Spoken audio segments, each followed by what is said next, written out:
Selamat pagi, salam sahabat. Hari ini Kamis 29 Mei tahun 2025.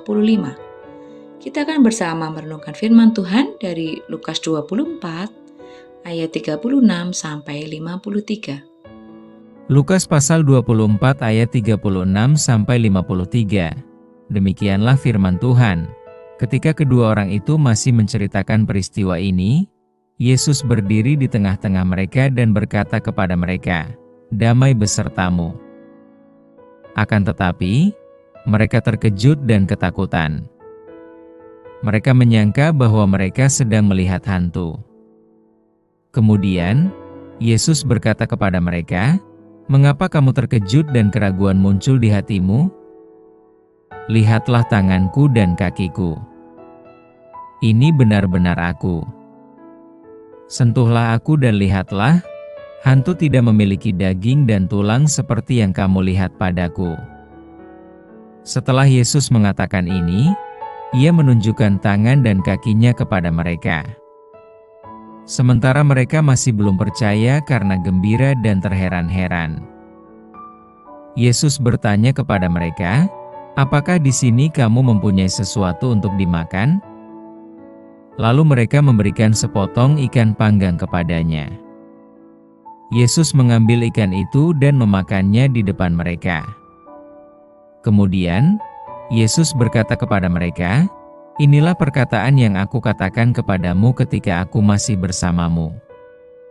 Segala sesuatu yang tertulis tentang aku dalam hukum Taurat Musa, kitab para nabi, dan Mazmur harus digenapi."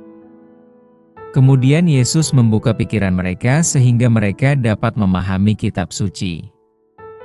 Yesus berkata lagi kepada mereka, "Ada tertulis bahwa Kristus harus menderita dan bangkit dari antara orang mati pada hari ketiga. Dan pertobatan untuk pengampunan dosa akan dinyatakan dalam namanya kepada segala bangsa, mulai dari Yerusalem. Kamu adalah saksi-saksi dari semua ini. Ketahuilah, aku mengirimkan janji Bapa-Ku kepadamu. Akan tetapi, tinggallah di kota Yerusalem sampai kamu diperlengkapi dengan kuasa dari tempat tinggi." Kemudian, Yesus mengajak para pengikutnya keluar kota sampai di Betania. Di sana, Ia mengangkat tangannya dan memberkati mereka. Ketika Yesus memberkati mereka, Ia berpisah dari mereka dan terangkat ke surga. Lalu, mereka menyembahnya dan kembali ke Yerusalem dengan sangat bersukacita. Mereka selalu berada di dalam bait Allah dan memuji Allah. Dengan tema dikuatkan menjadi saksinya. Bergumul dalam kesedihan dan kesulitan kehidupan seringkali mengaburkan fokus hidup kita. Tubuh dan pikiran serasa kelebihan muatan, sehingga merasa kehidupan yang dijalani suram tanpa pengharapan. Ketidakberdayaan begitu menyiksa. Sebagai umat Allah, apa yang dapat kita lakukan? Perasaan tidak berdaya dirasakan oleh para murid selepas kepergian Yesus. Kesedihan bahkan trauma menjadi perasaan kolektif yang dirasakan para murid. Maka saat kesaksian akan kebangkitan Yesus mulai santer terdengar, mereka tidak kunjung percaya, bahkan seolah melupakan apa yang telah diwartakan sang guru tentang kebangkitannya. Meskipun Yesus berdiri di tengah-tengah mereka, sebagian menganggap telah melihat hantu di ayat 37. Yesus merespon keraguan tersebut dengan menunjukkan bekas-bekas lukanya, mempersilahkan mereka menyentuh bekas luka itu, bahkan meminta makan kepada para murid karena ia lapar, di ayat 39 sampai 43. Luka sang guru yang seharusnya menjadi pengingat akan kekejaman hukuman salib, justru diubah menjadi penanda atas kebangkitannya yang membuahkan rasa aman dan percaya. Dalam tindakannya itu, seolah Kristus ingin berkata bahwa dalam kebangkitannya ada kuasa mengubah luka menjadi suka. Pengharapan tidak pernah pergi dari kehidupan manusia. Suasana muram dan penuh duka tiba-tiba lenyap.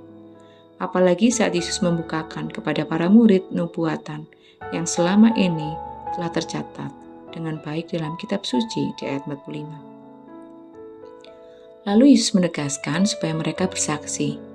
Ketika tiba saatnya Yesus naik ke surga, bukan lagi kesedihan yang mengiringi, melainkan rasa syukur, penuh sukacita yang mendorong mereka melakukan perintah Sang Guru untuk bersaksi atas penyelamatan Allah dalam kebangkitan Kristus. Kiranya pesan Yesus kali ini dapat kembali meneguhkan kita semua, terkhusus bagi kita yang tengah dirundung duka dan pergumulan berat. Jangan ragu akan kuasa pemulihannya. Ia senantiasa hadir, bahkan memampukan kita pulih dan bersaksi atas kebaikannya. Mari bersama kita berdoa. Kami sungguh mengucap syukur Tuhan untuk berkat-Mu yang luar biasa.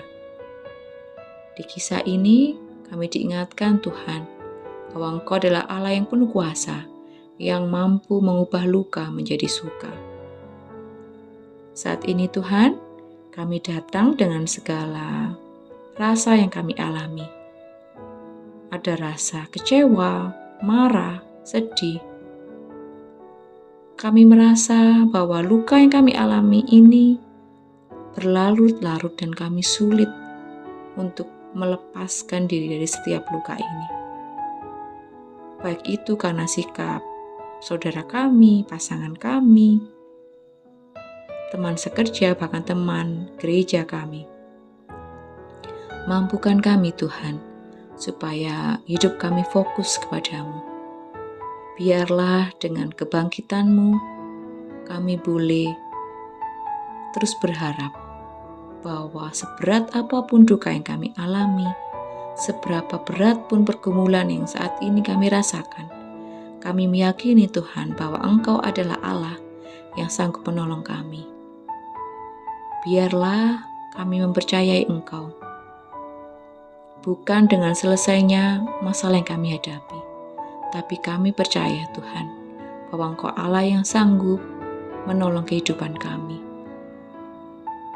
Bukti bahwa masalah selesai bukan menjadi satu-satunya pegangan kami percaya kepadamu, tapi biarlah dengan hal kecil ketika kami menghirup udara segar, ketika kami melihat senyum saudara-saudara kami, ketika kami melihat sapaan-Mu melalui alam di sekitar kami terus boleh diingatkan bahwa pemeliharaan Tuhan itu sungguh nyata, bahwa kasih-Mu ada buat setiap kami. Terima kasih Tuhan untuk setiap berkat dan anugerah serta kecukupan dalam kehidupan kami. Kami rindu Tuhan, terus berharap penuh kepadamu. Di dalam nama Tuhan Yesus kami berdoa dan mengucap syukur. Haleluya. Amin. Demikian renungan kita hari ini. Tuhan Yesus memberkati.